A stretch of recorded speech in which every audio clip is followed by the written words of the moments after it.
پتا چلا اگر گناہ نہ کرو تو بڑھاپے سے بھی محفوظ رکھے جاؤ. آپ نہیں دیکھتے مولا علی نے جو آخری جنگ لڑی ہے وہ 60 کے اوپر کی عمر میں لڑی ہے. رسول اللہ صلی اللہ علیہ وآلہ وسلم نے جو آخری جنگ لڑی ہے آقا کریم صلی اللہ علیہ وآلہ وسلم نے 55 کی عمر سے کے بعد لڑی ہے. اسی طریقے سے آپ دیکھتے جاؤ. میں کس کس کا نام لوں؟ بہرحال بات دور چلی گئی. کیا عرض کر رہا تھا؟ سرکار امام علی رضا جب نیشاپور کی سرزمین پر پہنچے تو چہرے پہ نقاب تھا. لوگ پیچھے بھاگ رہے تھے. بغداد کی زمین پہ پہنچے تو لوگ بھی پیچھے بھاگ رہے تھے. اس میں ایسا ہوا اچھا کبھی کبھی لوگوں کا پیچھے بھاگنا بھی لوگوں کو سمجھ میں نہیں آتا. میں نے کہا پیچھے بھگوانے کے لیے کوئی ایسا دل بھی تو چاہیے جو کسی کی محبتوں کا مرکز و محور ہو. قوم سب کے پیچھے نہیں بھاگتی جب تک کہ اندر کچھ نہ ہو. قوم بھاگتی ہے لوگوں سے، لوگوں کے پیچھے نہیں بھاگتی. امام علی رضا کے پیچھے لوگ بھاگ رہے تھے.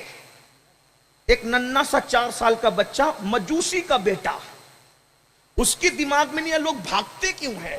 تو پوچھا کہ یہ لوگ بھاگ کیوں رہے ہیں؟ وہ کہا ہمارے نبی کا بیٹا آیا ہے، اس کے پیچھے لوگ بھاگ رہے ہیں.